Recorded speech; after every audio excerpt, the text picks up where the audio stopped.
आप तमाम लोग खैरियत से होंगे।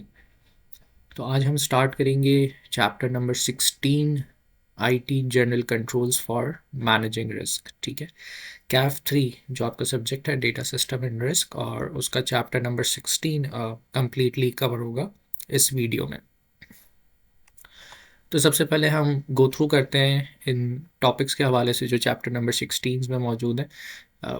टॉपिक नंबर 1 है introduction to IT general controls, कि ये आईटी जनरल कंट्रोल्स होते क्या है। ठीक है, की ऑब्जेक्टिव्स क्या हैं इनके, इनकी इम्पोर्टेंस क्या है, कौन से कंपोनेंट्स की कंपोनेंट्स इन्वॉल्व हैं आईटी जनरल कंट्रोल्स में, implementing in IT general controls के हवाले से बात करेंगे, चैलेंजेस क्या मौजूद हो सकते हैं आईटी जनरल कंट्रोल्स के। ठीक है, तो ये आपका रिस्क सेक्शन का जो है वो थर्ड चैप्टर है, chapter number 16 IT general controls for managing risk. ठीक है, तो हम इसको इस तरह से पढ़ रहे होंगे, समझ रहे होंगे कि आईटी जनरल कंट्रोल्स में कैसे रिस्क को मैनेज किया जाता है। ठीक है, तो सबसे पहले ना हम फंडामेंटली स्टार्ट करते हैं कि इस चैप्टर को आसानी से समझा कैसे जाए। तो इसकी बहुत ही बेसिक सी डेफिनेशन से मैं स्टार्ट करता हूँ। ठीक है, introduction to IT general controls, ITGC. So ITGC are the basic rules and safeguards. क्या है ये आईटी जनरल कंट्रोल्स को हम ऐसे समझ रहे हैं कि सर ये कुछ रूल्स होते हैं और सेफगार्ड्स होते हैं जो इंश्योर करते हैं कि ऑर्गेनाइजेशन के जो आईटी सिस्टम है वो प्रॉपरली, सिक्योरली और रिलायबली काम कर रहे हो। ठीक है, यानी ये चीज़ इंश्योर करनी है कि ऑर्गेनाइजेशन के जितने भी सिस्टम्स हैं, आईटी सिस्टम्स, वो प्रॉपरली, सिक्योरली और रिलायबली काम कर रहे हैं। उसको मैनेज करने के हवाले से हम कुछ रूल्स और सेफगार्ड्स असाइन करते हैं, जिसे हम कह रहे हैं आईटी जनरल कंट्रोल्स। ठीक है, तो अगर ये फंडामेंटल कॉन्सेप्ट आपके दिमाग में बैठ गया है कि आईटी जनरल कंट्रोल्स होते क्या हैं, तो अब हम ये देखेंगे कि इनके कौन से कोर कंपोनेंट्स हैं, इम्प्लीमेंटेशन में क्या क्या चीज़ें इन्वॉल्व होती हैं, रिस्क कैसे मैनेज किया जाता है। ठीक है, तो मैंने इस पूरे चैप्टर को आसान एग्जाम्पल्स और आसान वर्डिंग्स के अंदर लिखा है, जो अभी आपके पास स्लाइड्स के थ्रू आएगा। ठीक है, और फिर आप इस चैप्टर की वीडियो को देखने के बाद स्टडी टेक्स्ट को ओपन करेंगे और वहाँ से भी कॉन्टेक्स्ट को रीड करेंगे। ठीक है, और वहाँ से भी एग्जाम्पल्स को याद करेंगे।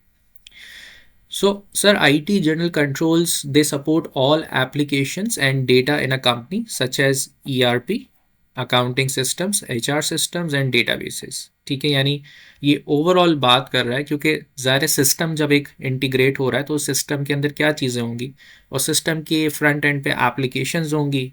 ठीक है, उसके अंदर डेटा होगा और हम कैसे एक्सेस करते हैं, through ERP, through accounting systems, या कोई स्पेसिफिक डिपार्टमेंट का कोई सिस्टम हो, जैसे HR हो या नॉर्मल डेटाबेसेस हो, जो हम प्रीवियस चैप्टर्स में पढ़ के आ चुके हैं। सही है, तो इसको कवर अप करने के लिए और इसके रिस्क को मैनेज करने के लिए ना आईटी जनरल कंट्रोल्स का एक पोर्शन होता है जिसमें रूल्स और सेफगार्ड्स को डिफाइन किया जाता है।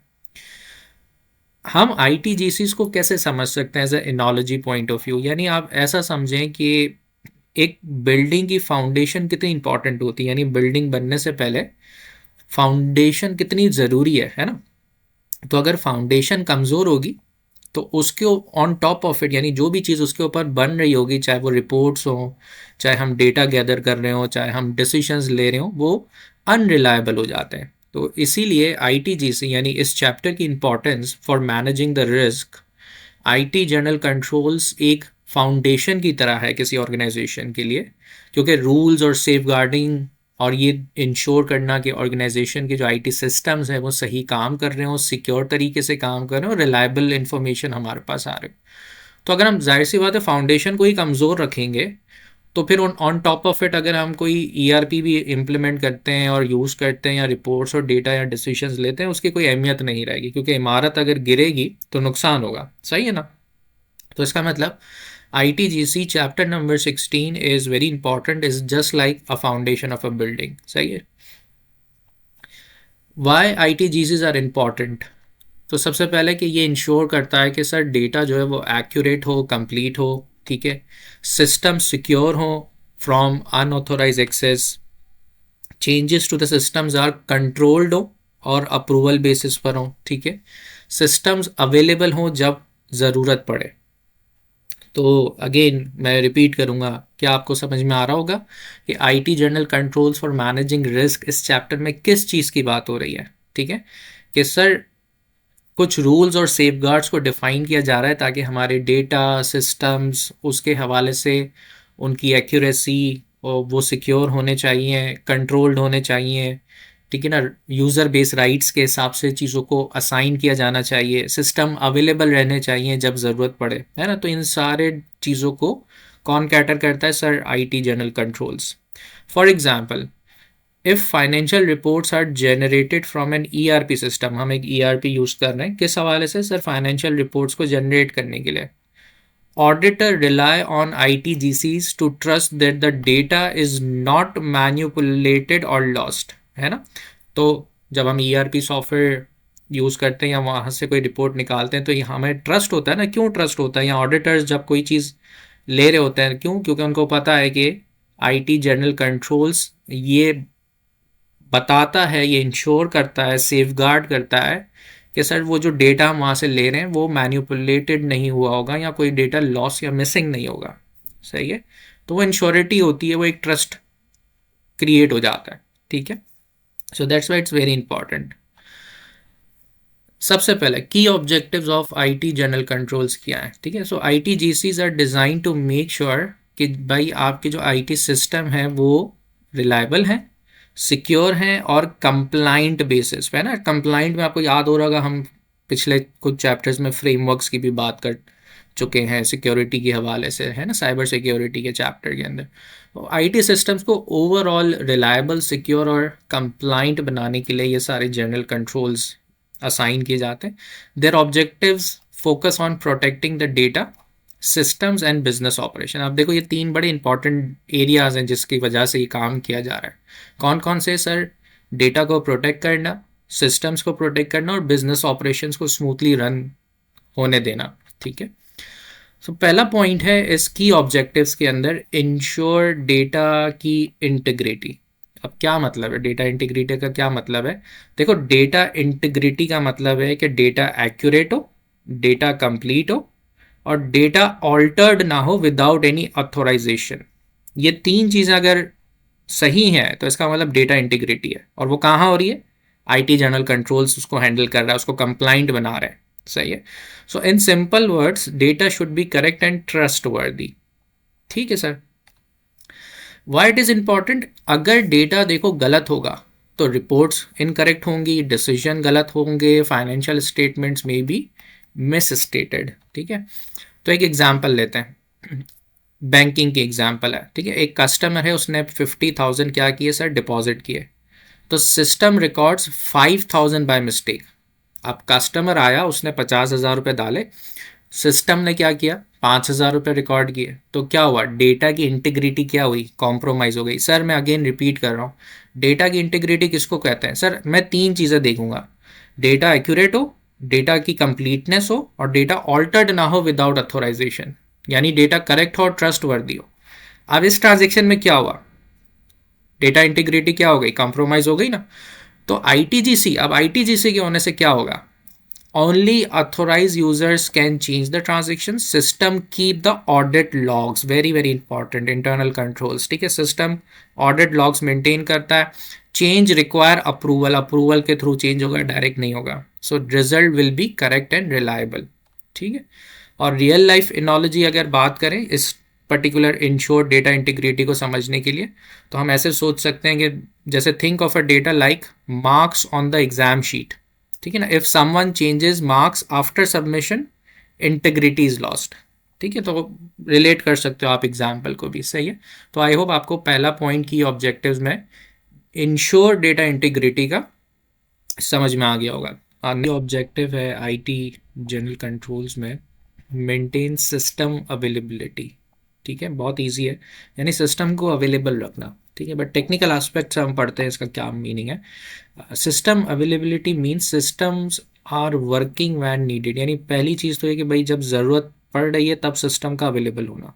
ठीक है, दूसरा डाउन टाइम कम से कम होना। देखो डाउन टाइम होता ज़रूर है, ठीक है, लेट्स से मेंटेनेंस करनी है, अपग्रेडेशन करनी है, कोई पैच अप्लाई करना है, कोई अपडेट अप्लाई करना है, ठीक है, या कोई मेंटेनेंस हो रही है सिस्टम पर, बैकअप्स लिए जा रहे हैं, बहुत सारे रीजंस हो सकते हैं। तो होता क्या है कि डाउन टाइम तो आता है, बट कोशिश ही होती है ऑर्गेनाइजेशंस की, और स्पेशली क्लाउड कंप्यूटिंग के हवाले से भी और नॉर्मली ऑन प्रेमिसेस भी, कि जी आपका 99.9% अप टाइम हो, डाउन टाइम बहुत कम हो, ठीक है। तो सबसे पहली चीज़ कि सिस्टम अवेलेबल हो जब चाहिए। दूसरा, मिनिमम से मिनिमम डाउन टाइम हो, और अगर डाउन टाइम आ रहा है for any of the reason जो मैंने अभी मेंशन किया, उसमें फिर ये होती है कि ऑड टाइमिंग्स के अंदर बैकअप्स या रिकवरीज ली जाती हैं, मेंटेनेंस वगैरह हो रही होती है, ठीक है, नॉर्मल डे टाइम पे नहीं हो रही होती। तीसरा, क्विक रिकवरी आफ्टर फेलियर, और अगर फेलियर हो गया तो वहाँ से क्विक रिकवरी हो सके, सिस्टम जल्द से जल्द अवेलेबल हो जाना चाहिए, ठीक है। जो बिजनेस कंटिन्यूटी प्लानिंग बीसीपी का डिपार्टमेंट उसके लिए जो है रिस्पॉन्सिबल होता है। सो इन सिंपल वर्ड्स हम ये पढ़ रहे हैं, system should not stop when business needs it, ठीक है। शर्त यही है ना कि भाई जब तक बिजनेस चल रहा है तब तक सिस्टम स्टॉप नहीं हो जाना चाहिए। अब देखो, ये डिफरेंट इंडस्ट्रीज़ के अंदर डिफरेंट सिचुएशंस बनेंगी। बहुत सारी इंडस्ट्रीज़ ऐसी हैं जो 24/7 काम करती हैं, बहुत सारी इंडस्ट्रीज़ ऐसी हैं जो ऑफलाइन ऑनलाइन दोनों काम करती हैं, कुछ इंडस्ट्रीज़ ऐसी हैं जो सिर्फ 9 to 5 या 9 to 6 या सुबह 8 to शाम को 7 तक, है ना, डिपेंड करता है डे टाइम या 24/7 वाली।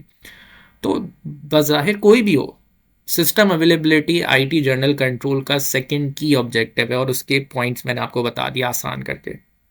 अब आपको अगर डिटेल में पढ़ना है तो आप स्टडी टेक्स्ट ओपन करके वहाँ से भी कॉन्टेक्स्ट को रीड कर सकते हैं, ठीक है। मेरा मकसद है चैप्टर को अच्छे से समझाना, कॉन्सेप्चुअली समझाना, ठीक है।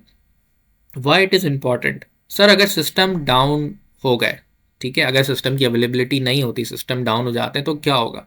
बिजनेस ऑपरेशन सबसे पहले स्टॉप हो जाएंगे, सेल्स और सर्विसेज अफेक्ट होंगी, ठीक है ना, चाहे वो प्रोडक्ट बेस्ड हो या सर्विस बेस्ड आपकी इंडस्ट्री हो, कंपनी हो, और कस्टमर का ट्रस्ट जो है वो लॉस्ट हो जाता है या इवन चर्न हो जाता है, लोग ऑल्टरनेटिव ऑप्शंस की तरफ चले जाते हैं।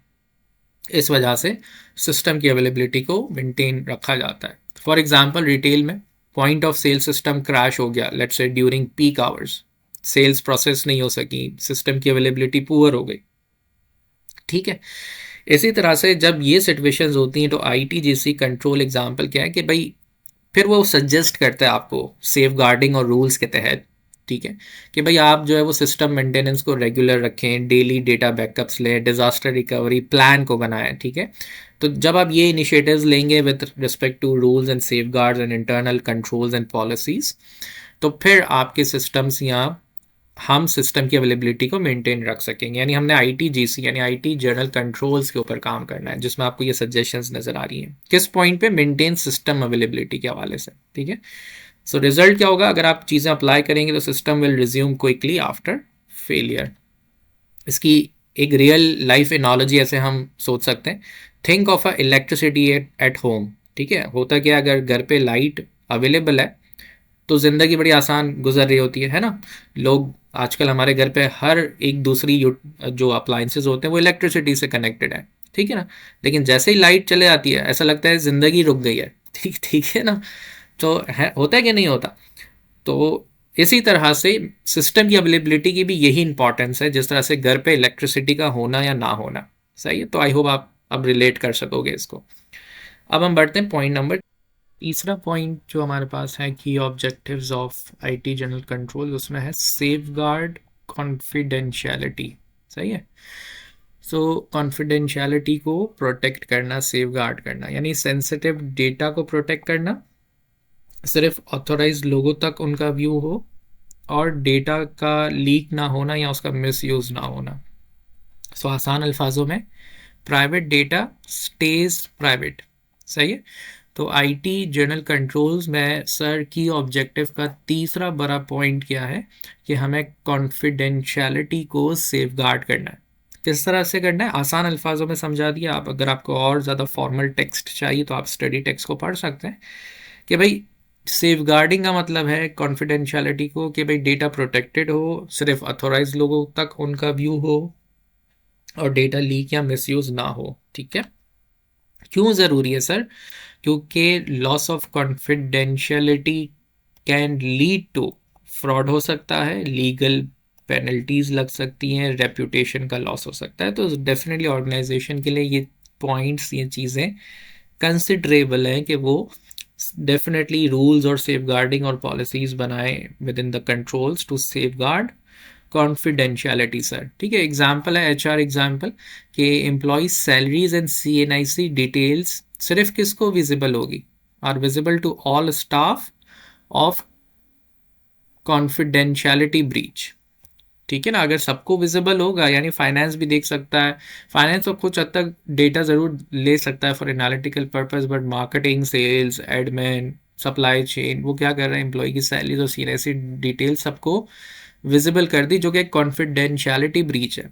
लेकिन ITGC कंट्रोल ये बताता है भाई आपको सिस्टम्स के ऊपर रोल बेस्ड एक्सेस प्रोवाइड करना है, स्ट्रॉन्ग पासवर्ड्स अप्लाई करें और डेटा इंक्रिप्शन की सारी टेक्निक्स को अप्लाई करें, ताकि इससे क्या होगा, only HR can see the salary details. सही है, इसको आप एनोलॉजी वाइज ऐसे समझ सकते हैं, जैसे आप अगर ATM यूज़ करते हैं तो आपके पास ATM का एक पिन कोड होता है जिससे आप ट्रांजैक्शन एग्जीक्यूट करते हैं। तो अगर किसी और को पता चल जाए तो पैसा चोरी हो सकता है, और हो सकता है क्या, हो जाता है। ठीक है ना, डिजिटल फ्रॉड्स भी होते हैं। तो सर हमने की ऑब्जेक्टिव में तीसरा पॉइंट ये पढ़ा कि कॉन्फिडेंशियलिटी को कैसे सेफगार्ड करते हैं। फोर्थ पॉइंट क्या है, सपोर्ट कंप्लायंस, जो भी फ्रेमवर्क्स हैं, पॉलिसीज हैं, रेगुलेशंस हैं, ठीक है ना, उनको भी अप्लाई करवाना है। So following the laws, regulation and policies, meeting all the audit and regularity requirements. तो आसान अल्फाजों में चीज़ें करेंगे अकॉर्डिंग टू द रूल्स के तहत। सही है, क्यों ज़रूरी है, अगर हम नॉन कंप्लाइंस की तरफ जाएंगे तो there will be heavy fines from the regularity bodies, audit failures and legal action can be taken. सही है ना। तो इसी तरह से हम एक कॉर्पोरेट एग्जांपल लेते हैं कि कंपनी मस्ट फॉलो ISO 27001, जिसको हमने लास्ट चैप्टर साइबर सिक्योरिटी में पढ़ा था, SOX और local regulations. No user access review is performed, अगर ऐसा नहीं हो रहा और नॉन कंप्लाइंस का रिस्क है तो ITGC कंट्रोल इस पॉइंट पे ये कहता है कि भाई आप पीरियोडिक एक्सेस रिव्यू करो, डॉक्यूमेंट करो IT पॉलिसीज़ को regarding the systems as well, change the approvals and logs. ठीक है, इससे क्या होगा कि कंपनी स्मूथली जो है वो ऑडिट पास करेगी। सही है, तो रियल लाइफ में सपोर्ट कंप्लाइंस को हम एनोलॉजी वाइज ऐसे समझ सकते हैं, ट्रैफिक रूल्स जैसे होते हैं ना, कि अगर आप ट्रैफिक रूल्स को ब्रेक करेंगे तो क्या होगा, फाइन लगेगा, लेकिन अगर आप फॉलो करेंगे तो आप बच सकते हैं फाइन और एक्सीडेंट से। ठीक है, तो यानी रिस्क इन्वॉल्व है। तो ये जितनी भी चीज़ें हम पढ़ रहे हैं for managing the risk in the IT journal controls के हवाले से।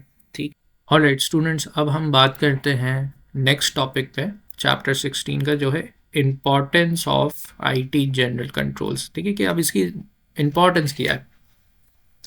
सो ITGCs are important because they protect, बड़े इंपॉर्टेंट अल्फाज आ रहे हैं। ठीक है सर, क्यों ज़रूरी है, क्यों इंपॉर्टेंट है ITGC? इंपॉर्टेंट इसलिए कि वो प्रोटेक्ट करते हैं किसको, IT systems, data and business operations को, जब भी हमने पहले की कुछ स्लाइड्स में देखा।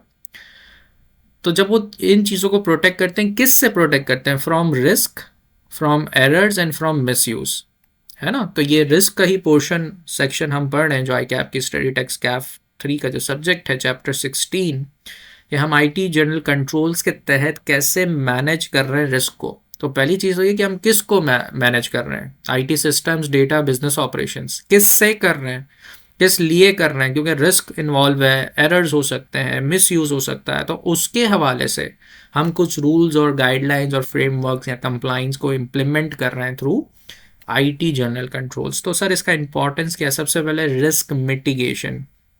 Risk mitigation means reducing chances of problems, कम से कम कर रहे हैं रिस्क को। किस तरीके से कम कर रहे हैं फ्रॉड होने के चांसेस, कम से कम कर रहे हैं डेटा लॉस, सिस्टम फेलियर कम से कम हो, साइबर अटैक्स कम से कम हो, तो रिस्क है कहाँ पर सर? ये रिस्क है यहाँ पर फ्रॉड में, डेटा लॉस हो जाना, सिस्टम का फेलियर, साइबर अटैक्स। तो मिटिगेशन का क्या मतलब है सर? कम कर देना, रिड्यूस कर देना। तो रिस्क मिटिगेशन, कम करना रिस्क को, कहाँ पर? ये इन 4 एरियाज में। सो ITGCs acts preventive safety measures, ठीक है। एग्जाम्पल अकाउंटिंग सिस्टम की लेते हैं। विदाउट ITGC एक एम्प्लॉय क्रिएट कर सकता है और अप्रूव भी कर सकता है पेमेंट्स को। मतलब अगर हम IT जर्नल कंट्रोल्स अप्लाई ना करें और एक अकाउंटिंग सिस्टम में एक एम्प्लॉय ने क्या किया, क्रिएट भी खुद किया, अप्रूव भी खुद कर दिया, क्या रिस्क इन्वॉल्व होगा सर? रिस्क क्या इन्वॉल्व होगा? फ्रॉड या फेक पेमेंट्स हो रही होंगी। लेकिन विथ ITGCs अलग अलग रोल्स होंगे, मेकर एंड अप्रूवर के, सिस्टम एक्सेस कंट्रोल दिया जाएगा, जिससे क्या होगा, रिस्क मिनिमाइज हो जाएगा, risk of fraud is reduced. बात समझ में आ रही है? ठीक है। सो रियल लाइफ एनालॉजी अगर लें तो ये इस पॉइंट को हम ऐसे ही समझ सकते हैं, जैसे अगर हम एक बाइक चला रहे हैं और अगर हमने हेलमेट पहना हुआ है तो चांसेस क्या होंगे कि सर अगर एक्सीडेंट होता भी है तो लाइफ का रिस्क कम से कम हो जाएगा। अगर एक्सीडेंट हुआ भी तो लाइफ का रिस्क कम से कम हो जाएगा, है ना। इसी तरह से रिस्क मिटिगेशन क्यों ज़रूरी है? ताकि हम बच सकें, रिड्यूस कर सकें प्रॉब्लम्स। कौन से प्रॉब्लम्स आ सकते हैं sir? Fraud, data loss, system failure and cyber attacks. Sir दूसरा पॉइंट है importance of IT general controls में फाइनेंशियल अकाउंटेबिलिटी। ठीक है, आसान एग्जांपल से समझते हैं। देखो, फाइनेंशियल रिकॉर्ड्स एक्यूरेट हो, ट्रांजेक्शन जो है वो ट्रेसेबल हो, ठीक है। Responsibility can be fixed if something goes wrong, ठीक है। अगर कोई चीज़ गलत भी होती है तो रिस्पॉन्सिबिलिटी फिक्स होगी। फॉर एग्जाम्पल एक ERP सिस्टम है। अब ERP सिस्टम आपको पता है, प्रीवियस चैप्टर्स में पढ़ चुके हो बड़ा डिटेल में। तो अगर एक ERP सिस्टम है, वो सिस्टम क्या करता है सर? वो सिस्टम रिकॉर्ड करता है किसने डेटा एंटर किया या ट्रांजैक्शन एंटर की, किसने मॉडिफाई किया, अप्रूव किससे हुई है, ठीक है।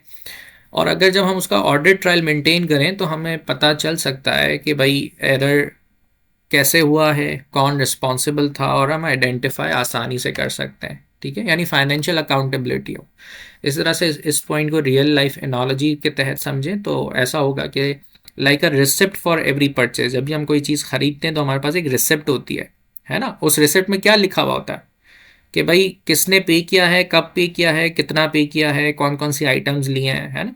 सारी डिटेल्स होती है। तो इसी तरह से फाइनेंशियल अकाउंटेबिलिटी होती है। इसी वजह से ज़रूरी है IT जनरल कंट्रोल्स का होना टू मैनेज द रिस्क। तीसरा पॉइंट है सर ऑपरेशनल कंटिन्यूटी। क्या मतलब है इसका sir? Business continues even during the problems. जैसे मैंने आपसे कहा था, business continuity planning, BCP departments होते हैं ऑर्गेनाइजेशंस के अंदर, वो इंश्योर करते हैं कि सर अगर कोई टेक्निकल चीज़ होती है या डाउन टाइम आ जाता है तो विद इन फ्यू सेकेंड्स या मिनट्स आपके पास सिस्टम अवेलेबल हो, ताकि आपके जो प्रोडक्ट या सर्विसेज हैं, सेल्स या सर्विसेज हैं, वो कंटिन्यू रहें, ऑपरेशन कंटिन्यू रहे। System recover quickly after failures. Operational continuity को बरकरार रखना, ठीक है। इसका मतलब ये कि बिजनेस कंटिन्यू कर सके win the problems, during the problems, और सिस्टम जो है वो रिकवर कर सके after failures quickly. So for example लेते हैं एक मैन्युफैक्चरिंग कंपनी की, कि प्रोडक्शन प्लानिंग सिस्टम क्रैशेस, ठीक है। Daily backup and disaster recovery plan exist करता है। तो उससे होगा क्या कि सिस्टम जल्दी से रिस्टोर हो जाएगा और प्रोडक्शन साइट जो है वो रिज्यूम करेगी अपने ऑपरेशंस, ठीक है। तो बात आई होप समझ में आ रही होगी कि तीसरा पॉइंट इंपॉर्टेंस का within this IT general controls है operational continuity. Real life analogy से अगर इसको समझना की कोशिश करें, like having a spare tyre in your car, हो ना। अक्सर कार के आपको पता है 4 टायर हैं, लेकिन 5वां टायर हम स्पेयर में रखते हैं, एक्स्ट्रा रखते हैं। क्यों? क्योंकि सर अगर कोई एक भी बर्स्ट हो गया तो हमारी जर्नी कंटिन्यू रहेगी, हम उसको रिप्लेस करके आगे बढ़ सकेंगे। तो this is how the operational continuity is important in IT general controls.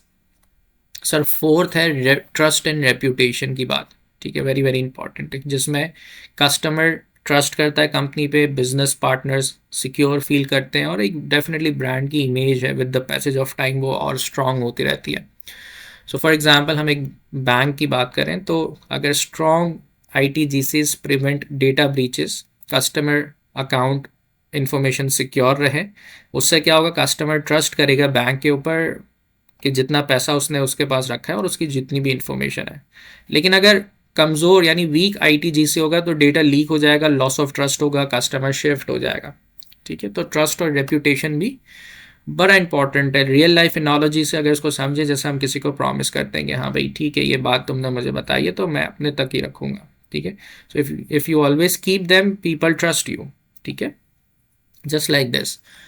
Next है एडॉप्टेबिलिटी टू इमर्जिंग टेक्नोलॉजीज। हमारे पास एक चैप्टर था इमर्जिंग टेक्नोलॉजीज का, आई गेस चैप्टर नंबर 9। तो जाहिर है कि जब ऑर्गेनाइजेशंस अडॉप्ट करती है नई टेक्नोलॉजीज़ या नई प्रैक्टिसेस को, उसकी जो एडॉप्टेबिलिटी है उस हवाले से भी हमारे जो ऑर्गेनाइजेशन के जर्नल कंट्रोल्स हैं उसमें भी चेंजेस होंगे।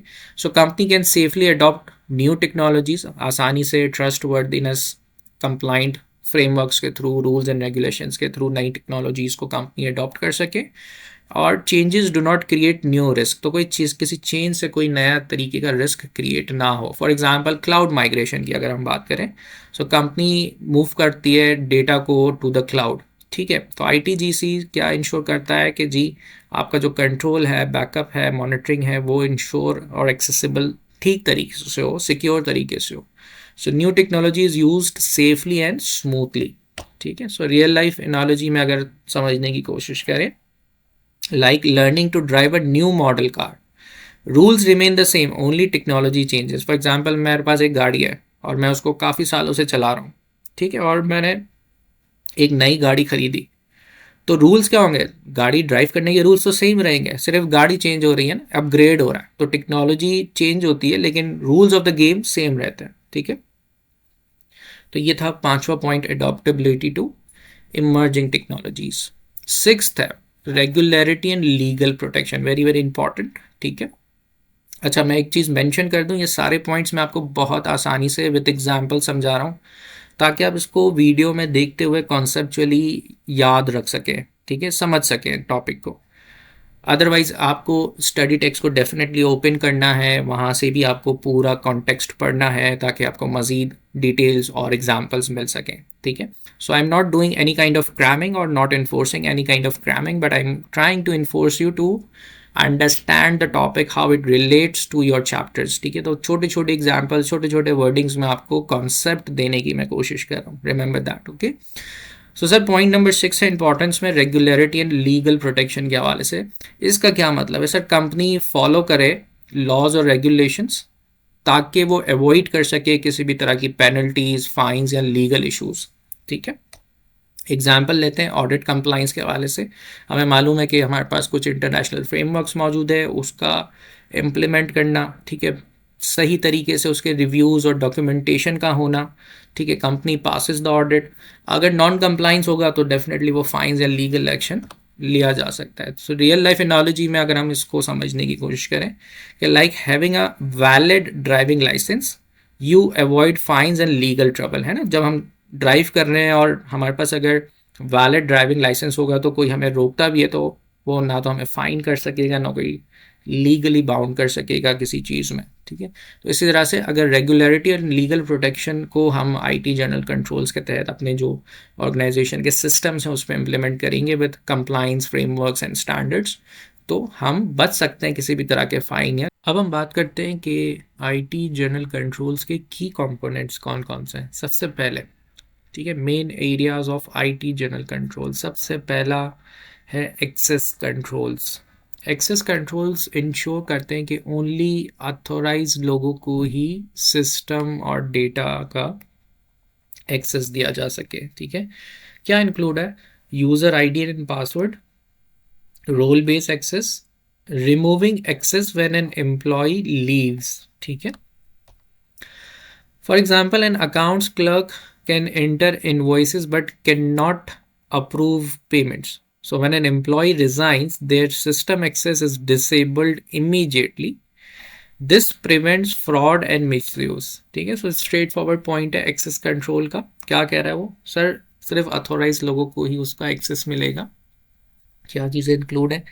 ID, password, role based access, और अगर कोई एम्प्लॉई चला जाता है तो या रिज़ाइन कर देता है या फायर हो जाता है या जो भी केस होता है उस पर डिसेबल कर दिया जाए उसका सिस्टम एक्सेस ताकि फ्रॉड और मिसयूज से बचा जा सके। सेकंड है चेंज मैनेजमेंट कंट्रोल्स, ठीक है। These control ensure that any change, कोई भी चेंज, किसी भी तरह का change to systems is properly tested and approved before being used, ठीक है। चेंज मैनेजमेंट कंट्रोल्स फिर से दोहरा देता हूँ सर, वो कंट्रोल्स जो इंश्योर करें कि किसी भी किस्म का चेंज सिस्टम्स पर प्रॉपरली टेस्ट हुआ है और अप्रूव्ड है उससे यूज करने से पहले, ठीक है। क्या इंक्लूड है? Change request, testing and approval और proper documentation. Example, before changing a text calculation formula in the accounting system, यानी लेट सपोज हम एक साल आगे जब बढ़ते हैं तो हमें अकाउंट टैक्स का कोई फार्मूला चेंज करना पड़ता है ना, क्योंकि गवर्नमेंट अनाउंस करती है हर साल बजट में कि भाई ये स्लैब्स चेंज हो रहे हैं या परसेंटेज ऑफ टैक्स चेंज हो रही है, तो फार्मूला में थोड़ा स्लाइडली चेंज आता है। तो वो चेंज ऐसा नहीं है कि कोई भी लॉग इन करके उसको चेंज करके जो है वो विदाउट अप्रूवल एक्सेप्ट हो जाएगा, क्योंकि ये चेंज मैनेजमेंट कंट्रोल से रिलेटेड है। तो अगर एग्जाम्पल ये हमें बता रहा हूँ कि अगर टैक्स कैलकुलेशन फार्मूला में कोई चेंज आ रहा है जो अकाउंटिंग सिस्टम से रिलेटेड है, तो सबसे पहले उसको चेंज करने के लिए एक रिक्वेस्ट जनरेट होगी, चेंज को टेस्ट किया जाएगा कि भाई कैलकुलेशन सही परफॉर्म हो भी रही है या नहीं हो रही, मैनेजर उसको चेक करेगा और अप्रूव करेगा और फिर वो लाइव जाएगा सिस्टम में। So this avoid system errors and incorrect calculation, क्योंकि अगर इनकरेक्ट विदाउट टेस्टिंग और चेंजेस अप्रूव्स के अगर हम करने लगे इस तरह से डायरेक्ट, तो एरर्स होने लगेंगे, इनकरेक्ट कैलकुलेशंस होंगी, जो कि एक ब्लंडर होगा। तो बुनियादी तौर पे जो बड़ा इंपॉर्टेंट की कंपोनेंट है वो है चेंज मैनेजमेंट कंट्रोल का। तो आई होप आपको एग्जाम्पल समझ में आई होगी कि छोटे छोटे जो चेंजेस हैं जो इम्पैक्ट रखते हैं, चाहे वो बड़े चेंज हो या छोटे चेंज हो, अकाउंटिंग सिस्टम या किसी ईआरपी सॉफ्टवेयर में किसी तरीके का कोई फॉर्मूला चेंज होना या कोई चीज़ इवन लेआउट चेंज करवाने के लिए भी हम एक रिक्वेस्ट रेज करते हैं, उस चेंज को टेस्ट करते हैं, डेवलपर्स, मैनेजर्स, बिजनेस लोग के जो लोग होते हैं वो उसको चेक, वेरीफाई और अप्रूव करते हैं और फिर वो लाइव जाता है, ठीक है। इस प्रोसेस से गुजरना पड़ता है and this is how IT general controls come into the play, जो रिस्क को क्या कर रहा है, मैनेज कर रहा है, कम कर रहा है, ठीक है। सर तीसरा पॉइंट है IT operations control. These controls ensure कि भाई आपके जो आईटी सिस्टम है वो स्मूथली रन कर रहे हैं डेली बेसिस पे, ठीक है। क्या इंक्लूड होता है इसमें? डेटा बैकअप्स, जॉब मॉनिटरिंग और किसी इंसिडेंट को हैंडल करना, ठीक है। मैं अगेन रिपीट कर रहा हूँ, ये सारे पॉइंट्स आपके स्टडी टेक्स्ट में लिखे हुए। मैं इसको वीडियो के अंदर आसान तरीके से, कॉन्सेप्चुअल तरीके से आपको समझाने के लिए इसको बहुत मैंने आसान वर्डिंग्स में कर दिया है, आसान एग्जाम्पल्स में कर दिया है, ताकि आपको आसानी से समझ आ जाए चैप्टर। और अगर आपको इसका डिटेल टेक्स्ट पढ़ना है हर पॉइंट का, तो आप स्टडी टेक्स्ट ओपन करेंगे और इस पूरे चैप्टर को वहाँ से भी रीड कर सकते हैं विद डिफरेंट एग्जाम्पल्स, ठीक है। तो you have an enough content to write in the exams with your answers. सो सर हम बात करते हैं आईटी ऑपरेशन कंट्रोल्स के अंदर एग्जाम्पल्स की, ठीक है। So data daily backup of a company data at night, ठीक है, यानी बिजी आवर्स में नहीं हो। If server crashes data can be restored from backup, this ensures business continuity, सही है। फोर्थ पॉइंट है system development controls. These controls apply new systems are developed और परचेज्ड, ठीक है। क्या इंक्लूड होता है? अब अगर ऐसी कोई डेवलपमेंट हो रही है सिस्टम डेवलपमेंट के हवाले से, तो उसके कंट्रोल्स के अंदर क्या चीज़ें इंक्लूड है? यूज़र की requirements, testing before go live and UAT, user acceptance testing, ये तीन चीज़ें ज़रूर होती हैं। फॉर एग्जाम्पल कि भाई एक नया एचआर का है ना पेरोल सिस्टम अप्लाई होने जा रहा है, लॉन्च होने जा रहा है, ठीक है। तो सबसे पहली चीज़ तो ये कि आईटी रिक्वायरमेंट्स को डिफाइन करे, फिर उसको सिस्टम में टेस्ट करे, यूज़र जो मेन यूज़र्स हैं वो चेक करें, कंफर्म करें कि भाई ये ठीक काम कर रहे हैं, और इसके बाद लॉन्च किया जाएगा उसको, ठीक है। ये सारी चीज़ों से गुजारना क्यों पड़ रहा है? क्योंकि this will reduce the risk of system failure, ठीक है। फिफ्थ पॉइंट है फिजिकल सिक्योरिटी कंट्रोल्स, ठीक है, that's another point. Physical security controls का मतलब क्या है कि sir physical security controls are the measures use to protect physical IT assets such as, यानी जो चीज़ फिजिकली है, कंप्यूटर्स, सर्वर्स, डेटा सेंटर्स, आपके नेटवर्क के devices, documents and storage media, जो जो आपकी फिजिकल डिवाइसेस हैं वो डेफिनेटली आईटी एसेट्स हैं, ठीक है। सिंपल वर्ड्स में कि they stop unauthorised people from physically touching, stealing और damaging the IT systems and the data, उससे भी डेफिनेटली प्रोटेक्ट करना। So why are physical security controls important? क्यों इंपॉर्टेंट है sir? Even with strong password and firewalls sometimes क्या होता है कि फिजिकली एक्सेस लोग क्या करते हैं, स्टील कर लेते हैं डेटा या इक्विपमेंट को डैमेज कर देते हैं, या किसी बटन की नॉलेज नहीं होती, उसको प्रेस कर दिया, शट डाउन हो गया, सिस्टम फेलियर हो गया, तो फिजिकली भी हमें सिक्योरिटी प्रोटोकॉल्स लगाने पड़ते हैं। ठीक है, नेक्स्ट टॉपिक इस चैप्टर का है implementing of IT general controls. ठीक है, जब हम बात करेंगे कौन से स्टेप्स हैं जो इम्प्लीमेंटेशन के हवाले से बात कर रहे हैं रिस्क को मैनेज करने के लिए, सबसे पहला है रिस्क की असेसमेंट। ठीक है, रिस्क असेसमेंट का क्या मतलब है? सिंपल अल्फाजों में आइडेंटिफाई करना कि क्या चीज़ गलत जा सकती है या हो सकती है। ठीक है, फिर अंडरस्टैंड करना कि रिस्क है कहाँ पर। ठीक है, यानी पहले आइडेंटिफाई करना कि क्या चीज़ गलत हो सकती है रिगार्डिंग द डेटा सिस्टम्स, उनकी प्रोटेक्शन के हवाले से, ठीक है, कंट्रोल्स के हवाले से। फिर अंडरस्टैंड करना कि रिस्क है कहाँ पे, फिर डिसाइड करना कि कौन से रिस्क ज़्यादा सीरियस है, या रिस्क की कैटेगरी बना देना, जैसे लो, माइल्ड या फिर हाई। ठीक है, in simple words find the weak points of IT systems. तो सर रिस्क असेसमेंट यानी implementation of the IT general controls का पहला इम्प्लीमेंटेशन स्टेज है रिस्क की असेसमेंट के हवाले से। ओवरऑल ये चीज़ ढूंढना कि सर कहाँ आईटी सिस्टम्स में वीक पॉइंट्स हैं। ठीक है, एग्जाम्पल लेते हैं फाइनेंस सिस्टम की। पहला रिस्क क्या हो सकता है? One user can create and approve vendor payments, risk है। दूसरा तरीके का risk no backup of financial data. तीसरा वीक पासवर्ड्स, है ना। तो ये हमने क्या किया, रिस्क को आइडेंटिफाई किया, अंडरस्टैंड किया, डिसाइड किया कौन से क्रिटिकल है, क्या चीज़ सही हो सकती है, तो रिस्क की असेसमेंट की गई। फिर इसके बाद आईटीजीसी व्यू क्या है, रिस्क ऑफ, अब ये चीज़ अगर आइडेंटिफाई हुई है तो रिस्क ऑफ फ्रॉड है, रिस्क ऑफ डेटा लॉस हो सकता है, कोई अनऑथोराइज एक्सेस है तो ये भी एक रिस्क है। So after identifying the risk, management decides which controls are needed, किस तरह के कंट्रोल्स, आईटी जनरल कंट्रोल्स हमें चाहिए।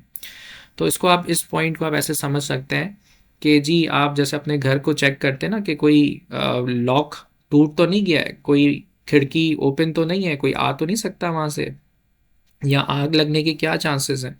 तो आप ये सारी चीज़ें यानी रिस्क को एसेस करते हो अपने घर के हिसाब से। इसी तरह से आप ऑर्गेनाइजेशन के आईटी सिस्टम्स के अंदर वीक पॉइंट्स को ढूंढते हो, जो रीजंस आपके सामने लिखे हुए हैं। ठीक है, अगेन मैं मेंशन कर दूं, आप इन पॉइंट्स को डिटेल में अपनी स्टडी टेक्स्ट में भी रीड कर सकते हो। मेरा मकसद इसको आसान तरीके से आपको अच्छे से अंडरस्टैंड करवा देना है।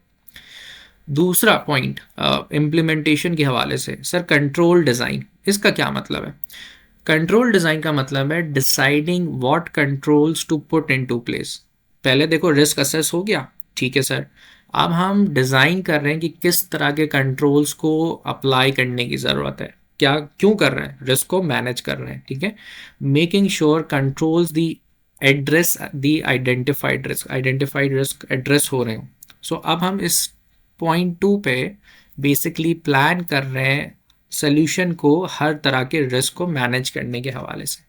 ठीक है, सो जैसे हमने लास्ट पॉइंट पे रिस्क की असेसमेंट की थी ना, अनऑथोराइज एक्सेस, फ्रॉड हो सकता है, डेटा लॉस हो सकता है, तो अब हम क्या कर रहे हैं, कंट्रोल क्या अप्लाई कर रहे हैं। रिस्क असेस हो गया, यस सर, कंट्रोल क्या बना, अगर अनऑथोराइज एक्सेस है तो सर स्ट्रॉन्ग पासवर्ड्स की पॉलिसी हो, रोल बेस्ड एक्सेस मिले रिपोर्ट्स का। अगर फ्रॉड रिस्क असेस हुआ है तो मेकर और चेकर की ड्यूटीज सेग्रीगेट हो। डेटा लॉस का रिस्क असेस हुआ है तो डेली ऑटोमेटेड बैकअप्स का कंट्रोल हमने डिज़ाइन किया। बात समझ में आ रही है? ठीक है, रियल लाइफ एनोलॉजी से इस तरह से हम ले सकते हैं कि भाई अगर बारिश हुई है तो बारिश का पानी आपके घर में आ सकता है, लेकिन अगर प्रॉपर ड्रेनेज सिस्टम है तो आपको प्रॉब्लम नहीं होगी, यानी डिज़ाइन सोल्यूशन की बात हो रही है। ठीक है, तीसरा पॉइंट इम्प्लीमेंटेशन का। ठीक है सर, सबसे पहले देखो रिस्क असेस हो गया, इसके बाद कंट्रोल डिज़ाइन हो गया। अब जब कंट्रोल डिज़ाइन कर लिया तो अब इसको अप्लाई भी तो करना है, इम्प्लीमेंट भी तो करना है। So actually applying the designed controls, configuring systems, documenting procedures, so putting the plan into action. ठीक है, यानी इम्प्लीमेंट कर रहे हैं। सो सिस्टम इम्प्लीमेंटेशन एग्जांपल्स क्या हो सकती है कि हमने जी यूज़र रोल बेस्ड जो है वो ईआरपी में चीज़ों को डिफाइन किया, पासवर्ड पॉलिसी को इन्फोर्स करवाया, ऑडिट लॉग्स एक्टिवेट किए ताकि हमें कुछ एक्टिविटीज़ हम ट्रेस भी कर सकें, और डेली बैकअप्स को शेड्यूल करवाया। यानी जो पॉलिसीज़ हैं, जो कंट्रोल डिज़ाइन सिस्टम्स हमने बनाए थे उसको इम्प्लीमेंट करवा रहे हैं। ठीक है, सो प्रैक्टिकल एग्जांपल क्या है, account staff data entry access होगा उनके पास, मैनेजर के पास अप्रूवल्स राइट्स ओनली, है ना, और कंट्रोल्स जो है वो लाइव और वर्किंग में होंगे। तो रियल लाइफ एनोलॉजी से अगर इस पॉइंट को समझे, जैसे हम कोई चीज़ खरीदते हैं और उसको इंस्टॉल करते हैं, जैसे दरवाज़ों के लिए हम लॉक लेते हैं या सीसीटीवी कैमराज अप्लाई करते हैं, इस तरह से इम्प्लीमेंटेशन की जा रही है किसकी सर, आईटी जर्नल कंट्रोल्स की। क्यों, रिस्क को मैनेज करने के हवाले से या कम करने के हवाले से। फोर्थ पॉइंट है ट्रेनिंग एंड अवेयरनेस का, जो बड़ा ज़रूरी है। ठीक है, ट्रेनिंग एंड अवेयरनेस से हेल्प मिलती है कि भाई आप अपने एम्प्लॉयज़ को अवेयर करवाओ कि आपको सही अंदाज में सिस्टम्स को कैसे इस्तेमाल करना है। ठीक है, पॉलिसीज़ के तहत आप उनको अवेयर करवाओ, फ्रेमवर्क्स बताओ, ठीक है ना, उनकी क्या रिस्पॉन्सिबिलिटीज़ हैं, क्या रोल्स हैं, उनको सिक्योरिटी के हवाले से आगाह करो, क्योंकि काफ़ी तरह के हमने पिछले साइबर सिक्योरिटी के चैप्टर में भी पढ़ा था मैलवेयर्स वगैरह के हवाले से कि किस किस तरह के फ्रॉड्स हैं या इमर्जिंग टेक्नोलॉजीज़ के अंदर क्या रिस्क हो सकते हैं। तो उनके हवाले से जब ट्रेनिंग या अवेयरनेस एम्प्लॉयज़ को दी जाएंगी, सो दे विल फील कि हाँ भाई हमें रिस्पॉन्सिबिलिटी से इस सेंसिटिव डेटा को और यूज़ करना चाहिए। So people must know how to know the rules to follow them. ठीक है, सो ट्रेनिंग टॉपिक्स क्या हो सकते हैं, how to create strong password, how to identify phishing emails, या what to do if system access is misuse, तो क्या करना चाहिए। ठीक है, जैसे हम एग्जांपल लेते हैं, HR trains new employees on IT policies. ठीक है, periodic cyber security awareness sessions होने चाहिए, बड़ा इंपॉर्टेंट है, जिससे क्या हो कि कम से कम ह्यूमन एरर्स या सिक्योरिटी ब्रीचेस हो। ठीक है, फिफ्थ पॉइंट है मॉनिटरिंग एंड रिव्यू। अब ये सारी स्टेप्स को फॉलो करने के बाद जो है वो अब हम मॉनिटर करते हैं और रिव्यू करते हैं और सिस्टम को आइट्रेट करते हुए उसको इम्प्रूव करने की कोशिश करते हैं वक्त के साथ साथ। ठीक है, सो मॉनिटरिंग एंड रिव्यू मीन्स कि भाई आप चेक करें कि आपके कंट्रोल सही काम कर रहे हैं, कुछ अमेंडमेंट्स की ज़रूरत तो नहीं है, कोई फीडबैक लें, ग्लोबली जो वर्ल्ड बेस्ट प्रैक्टिसेस हैं उनको अडॉप्ट करें। ठीक है, अपडेट करें जहाँ जहाँ रिक्वायरमेंट है। So regularly checks and improve controls होते हैं मॉनिटरिंग एंड रिव्यूज़ के अंदर। उसमें क्या क्या इन्वॉल्व होता है, reviewing user access every 3 months, system logs को चेक करना, बैकअप रीस्टोर को टेस्ट करना। ठीक है, तो जब नए सिस्टम इम्प्लीमेंट होते हैं तो ओल्ड कंट्रोल्स अपडेट हो जाए, ऑडिट के हवाले से कंट्रोल इम्प्रूवमेंट्स हों। ठीक है, ताकि चीज़ें इफेक्टिवली टाइम पर मैनेज हो सकें। सही है, जिस तरह से हम अपने हेल्थ चेकअप या व्हीकल की सर्विसिंग करवाते हैं, इसी तरह से हम जनरल कंट्रोल्स की भी मॉनिटरिंग एंड रिव्यूइंग करते हैं ताकि उसको टाइम के साथ साथ। ऑलराइट, सो इस चैप्टर 16 का जो लास्ट टॉपिक है that is topic number 6, challenges in managing IT general controls. ठीक है, तो अब हम बात करेंगे कि चैलेंजेस किस तरह तरह के हो सकते हैं इन कंट्रोल्स की इम्प्लीमेंटेशन के हवाले से। ठीक है, विद इन दी ऑर्गेनाइजेशंस। तो देखिए, कॉन्स्ट्रेंट्स तो डेफिनेटली मौजूद हैं। ऑलराइट स्टूडेंट्स, तो अल्हम्दुलिल्लाह 16 चैप्टर्स जो है वो कंप्लीट हो चुके हैं, और जैसे कि आप देख सकते हैं कि चैप्टर 1 से लेकर चैप्टर 16 तक तमाम चैप्टर्स के डिटेल हैंडआउट्स जो आप वीडियोस में देखते हैं वो आप डाउनलोड कर सकते हैं। इसके अलावा how to pass CAF3 exam tips and techniques का भी डॉक्यूमेंट यहाँ मौजूद है, इसकी वीडियो भी मौजूद है यूट्यूब चैनल के ऊपर। मॉक पेपर्स भी मौजूद हैं, केस स्टडीज़ या सिनेरियो बेस्ड क्वेश्चंस जिसे आप कहते हैं, वो भी इस फोल्डर में रखे हुए हैं, चैप्टर 1 से लेकर चैप्टर 17 तक। ठीक है, तो हर चैप्टर का मॉक पेपर मौजूद है, ओवरऑल भी मौजूद है, आप चाहें तो वो भी अटैम्प्ट कर सकते हैं, आप चाहें तो चैप्टर वाइज भी। हर डॉक्यूमेंट में 4 से 5 डिटेल्ड सिनेरियो बेस्ड क्वेश्चंस और विद सॉल्यूशंस मौजूद है। ठीक है, तो तमाम के तमाम चैप्टर्स चैप्टर 17 तक ये सारी चीज़ें कंप्लीट है। इस वक्त रिकॉर्डिंग हो रही है चैप्टर नंबर 16 की, तो आप देख सकते हैं कि तमाम चैप्टर्स के इंडिविजुअल नोट्स भी मौजूद हैं। सही है, तो इस गूगल ड्राइव का लिंक आपको वीडियो के डिस्क्रिप्शन में मौजूद मिलेगा। ठीक है, तो आप यहाँ तक एक्सेस कर सकते हैं। इसके अलावा आपसे गुजारिश है कि आप और आप अपने जितने भी CAF3 के स्टूडेंट्स हैं, फ्रेंड्स हैं, उन तक ये चैनल का लिंक ज़रूर फॉरवर्ड कर दें। यहाँ पर आपको इस चैनल पे मेन पेज पे CAF3 DSR data system and risk की प्लेलिस्ट मिल जाएगी, जहाँ पर तमाम चैप्टर्स प्लस एडिशनल वीडियोस भी आपके एग्ज़ाम की गाइडलाइंस के लिए रख दी गई हैं। ठीक है, मैं आपको ये प्लेलिस्ट ओपन करके भी दिखा रहा हूँ। ठीक है, यहाँ पर आपको आंसर ड्राफ्टिंग टेक्निक्स की video, practical example model paper कैसे अटेम्प्ट करना है उसकी वीडियो, सिनेरियो बेस्ड क्वेश्चंस की स्ट्रैटेजी क्या होगी उसकी वीडियो भी अवेलेबल है, और तमाम चैप्टर्स को अच्छे से फोकस तरीके से पढ़ाया गया है विद एग्जाम्पल्स। तो आप इन चैप्टर्स की वीडियो देख सकते हैं। याद रहे कि वो तमाम स्टूडेंट्स जो पिछले 3 से 4 महीने से इस CAF3 को अच्छे अंदाज में पढ़ रहे हैं, उनकी प्रोबेबिलिटी ज़्यादा है। आप चाहें तो एग्ज़ाम के 1 महीना पहले या 15 दिन पहले भी इन वीडियोस को रेफ़र कर सकते हैं, क्योंकि ये सारी प्रीमियम फोकस्ड लेक्चर्स हैं। ठीक है, साथ साथ इसी प्लेलिस्ट के अंदर एडिशनल वीडियोस भी रखी हैं ताकि मज़ीद आपके कॉन्सेप्ट्स की क्लैरिटी हो सके, तो इनको भी ज़रूर देखिएगा।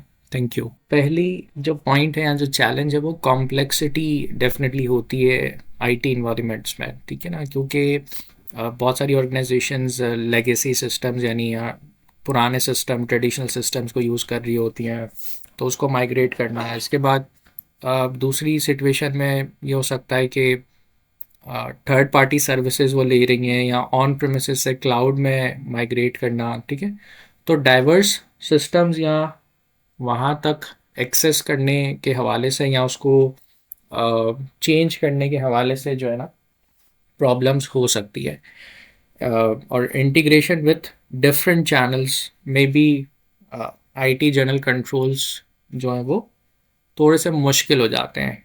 ठीक है, और जिस तरह से नई टेक्नोलॉजीज़ आ रही हैं उसके ऊपर शिफ्ट करना, तो ये डेफिनेटली एक किस्म का चैलेंज है जो ऑर्गेनाइजेशंस फेस करती हैं। ठीक है, बट ये इम्पॉसिबल नहीं है। डेफिनेटली देखना पड़ता है कि ऑर्गेनाइजेशन किस तरह से स्केलेबल करती हैं टाइम के साथ साथ, और क्योंकि रिस्क को मैनेज करना है, रिस्क को कंट्रोल करना है, तो ये भी देखा जाता है कि वक्त के साथ साथ आपकी इंडस्ट्री कौन सी है और वो क्या चीज़ें अडॉप्ट करने जा रही हैं। ठीक है, जैसे IoT devices, cloud based systems या ऑन प्रेमिसेस इंफ्रास्ट्रक्चर, तो उनके दरमियान कैसे जो है वो हम आईटी जनरल कंट्रोल्स को इंटीग्रेट करेंगे, उसके हवाले से पॉलिसीज़ या फ्रेमवर्क्स का होना। तो although it's possible but complex हो जाती हैं चीज़ें। ठीक है, दूसरा बहुत ज़्यादा रैपिडली टेक्नोलॉजी जो एडवांस हो रही है, जिसे हमने प्रीवियस चैप्टर्स में पढ़ा था, आर्टिफिशियल इंटेलिजेंस हो गया, ब्लॉकचेन हो गया, फिनटेक हो गया, उनके अपने डिफरेंट फ्रेमवर्क्स अब डेवलप हो रहे हैं। साइबर सिक्योरिटी के हवाले से चीज़ें कंसर्निंग है, अलार्मिंग है, तो वहाँ पर कॉम्प्लेक्सिटी आती है टू हैव द इम्प्लीमेंटेशन और की components of IT general controls. तो पहली चीज़ तो कॉम्प्लेक्सिटी जनरेट होती है रिगार्डिंग दी आईटी इन्वायरमेंट्स। ठीक है, जिसमें पहला पॉइंट है इंटीग्रेशन अक्रॉस डाइवर्स सिस्टम्स और दूसरा है रैपिड टेक्नोलॉजिकल एडवांसमेंट। इसके बाद रिसोर्स की कंस्ट्रेंट्स भी होती हैं समटाइम्स। ठीक है, लेट सपोज अगर इन्वायरमेंट कॉम्प्लेक्स नहीं है बट रिसोर्स की कंस्ट्रेंट्स हो गई, जैसे चीज़ें इम्प्लीमेंट तो करनी है बट अभी ऑर्गेनाइजेशन के पास इस वक्त बजट नहीं है। ठीक है, या एम्प्लॉयज़ को ट्रेन करने के हवाले से कोई अच्छी रिसोर्स या बजट्स नहीं है। ठीक है, या कोई चीज़ को इंटीग्रेट, कोई सिस्टम को इंटीग्रेट करने या कंट्रोल्स के हवाले से कोई एक्सपर्ट की टीम नहीं है जो हम हायर कर सकें, उसका बजट नहीं है, एक्सपर्टाइज लोग मौजूद नहीं है, साइबर सिक्योरिटी और दूसरी चीज़ों को डेवलप करने के लिए टाइम लग सकता है। ठीक है, यहाँ बर्डन हो रहा है, ओवर बर्डन हो रही हैं चीज़ें, फोकस नहीं रह पा रहा रिगार्डिंग द रिस्क मैनेजमेंट, और बहुत ज़्यादा डिले हो सकता है in terms of cyber security का कोई अटैक हो या इमर्जिंग थ्रेट्स जो मौजूद हैं उसके हवाले से। तो रिसोर्स कंस्ट्रेंट्स भी हैं, ये भी एक किस्म का चैलेंज है to implement the IT general controls for managing risk, जिसमें 3 पॉइंट्स हैं: बजट की लिमिटेशंस, स्टाफिंग एंड एक्सपर्टाइज, और ओवर बर्डन आईटी टीम्स। क्योंकि ज़ाहिर है लिमिटेड टीम्स के ऊपर जब आप नई चीज़ें भी इम्प्लीमेंट करने की कोशिश करेंगे तो उनके ऊपर ओवर बर्डन होगा, परफॉर्मेंस अच्छी नहीं होगी, एफिशिएंट नहीं होगी। तीसरा चैलेंज है इवॉल्विंग साइबर सिक्योरिटी थ्रेट्स। नए नए तरीके के नए थ्रेट्स आ रहे हैं, तो आपको बड़ा अपडेट रहना पड़ता है पॉलिसीज़ और फ्रेमवर्क्स के हवाले से। उस तरह के लोग हमारे पास होने चाहिए इमर्जिंग टेक्नोलॉजीज़ में। ठीक है ना, एआई, मशीन लर्निंग, दूसरी चीज़ें।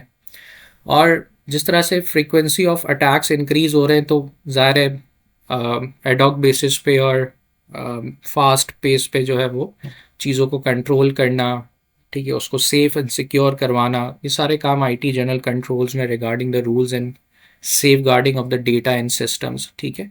तो तीसरा पॉइंट इसमें evolving of cyber security threats का है। डेफिनेटली बहुत सारे फैक्टर्स हो सकते हैं, अगर ऑर्गेनाइजेशन कंट्रोल ना करे तो सिक्योरिटी ब्रीचेस, डेटा लॉस या रेप्यूटेशनल डैमेज हो रहा है।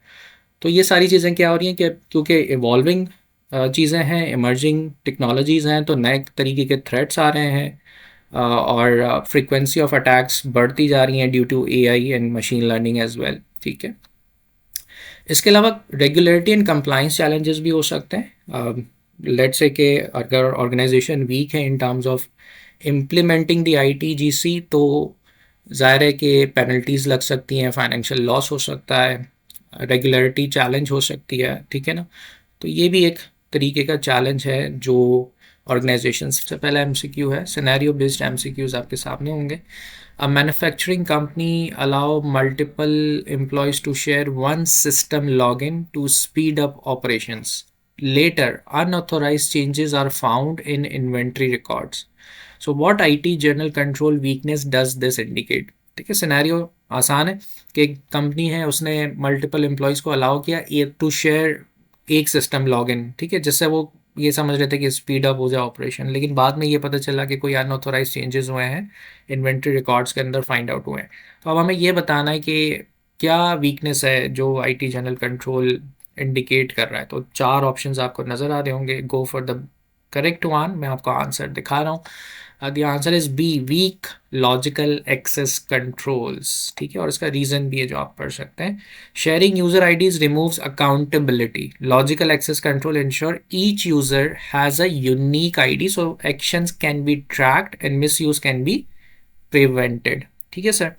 नेक्स्ट सिनेरियो बेस्ड एमसीक्यू है, एक बैंक क्या करता है, वो अपडेट करता है अपने कोर बैंकिंग सॉफ्टवेयर को डायरेक्टली लाइव सिस्टम में विदाउट टेस्टिंग, ठीक है। डिप्लॉयमेंट के बाद ट्रांजैक्शन में एरर अकर होता है, तो कौन सा आईटीजीसी यानी आईटी जनरल कंट्रोल मिसिंग है। इसमें आपको 4 ऑप्शंस में से सही चॉइस करना है।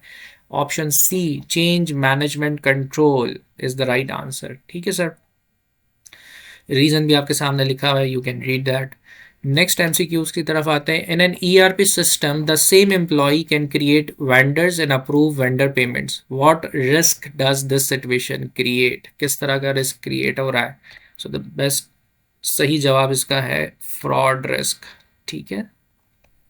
Next MCQ, a hospital store, एक हॉस्पिटल है वो स्टोर कर रहा है पेशेंट रिकॉर्ड इलेक्ट्रॉनिकल यानी digital, but does not perform regular backups नहीं ले रहा। अ सिस्टम क्रैश हो जाता है, causes permanent data loss, so which ITGC failed. 4 options again आपको सही जवाब देना, answer B, backup and recovery control, ठीक है sir. Unauthorised individuals enter the server room, कुछ अनऑथोराइज लोग थे जिनको परमिशन ही नहीं थी, वो क्या हुए, सर्वर रूम में एंटर हो गए और डिस्कनेक्ट कर दिया क्रिटिकल इक्विपमेंट को। Which control would have prevented this, ऐसा क्या चीज़ अप्लाई करें ताकि ये चीज़ हो ना, ठीक है। तो answer C, physical access control, ठीक है sir. Next, an organisation does not monitor system log, एक ऑर्गेनाइजेशन मॉनिटर नहीं कर रही सिस्टम लॉग्स, एक साइबर अटैक होता है जो अनडिटेक्टेड रहता है कुछ हफ्तों तक, किस तरीके का जनरल कंट्रोल मिसिंग है सर, आपको सही जवाब देना है। So sir A is the right answer, monitoring and logging controls, ठीक है। रीजन भी लिखा हुआ है आपके पास, you can read that. Next, एक रैंसमवेयर अटैक है। रैंसमवेयर अटैक हमने लास्ट चैप्टर्स में पढ़ा है, क्या होता है, जहाँ पर हैकर हैक कर लेता है आपका सेंसिटिव कॉन्फिडेंशियल डेटा और फिर आपको कहता है अगर आपको वापस चाहिए तो आपको एक सर्टेन अमाउंट देनी होगी। तो सर एक रैंसमवेयर अटैक होता है, employees are unsure whom to report this, employees को नहीं पता किसको रिपोर्ट करें, जिससे डिले हो जाता है रिस्पॉन्स में। So which control weakness is evident, आपको इसमें से सही जवाब बताना है, ठीक है। So the right answer is option B, poor incident response procedures, ठीक है सर। नेक्स्ट आते हैं, कंपनी हैज डेली बैकअप्स, ठीक है, रोजाना कंपनी एक डेली बैकअप ले रही है but no plan on how to resume operations after a major flood. Plan ही नहीं है कि सर कैसे रिज्यूम करेंगे ऑपरेशंस अगर कोई फ्लड आता है। What is missing? तो सर बिजनेस कंटिन्यूटी प्लान। ठीक है। Next is x employees. वो एक्स एम्प्लॉय कौन होता है? जो एम्प्लॉय जो ऑर्गेनाइजेशन छोड़ के जा चुका है, पुराना एम्प्लॉय, ठीक है, स्टिल हैव द एक्सेस। एक ऐसा शख्स जो कंपनी छोड़ के जा चुका है, उसके पास अभी तक एक्सेस है कंपनी के सिस्टम्स का, इवन के महीने गुजर चुके हैं आफ्टर लिविंग। तो विच आईटीजीसी, आईटी जनरल कंट्रोल्स का क्या चीज़ मिसिंग हो रही है? सही जवाब बताना है आपको। ठीक है, so answer B, periodic access review हुआ ही नहीं ताकि उसको उस लिस्ट से निकाल सके हम। So this is periodic access review sir. ठीक है, इंश्योर करता है कि भाई सिर्फ जो रेगुलर हायर्ड एम्प्लॉयज हैं उनके पास ही एक्सेस हो। Management wants to ensure IT system support business objectives and risk are control. Management क्या चाहती है? वो इंश्योर करना चाहती है कि सर आपने हमारे जो आईटी सिस्टम सपोर्ट है वो बिजनेस ऑब्जेक्टिव, रिस्क कंट्रोल हो। Which framework best support IT general controls? ठीक है सर, सही जवाब बताना है and that is B, COBIT. COBIT provides a comprehensive framework for IT governance, controls and risk management। ठीक है सर।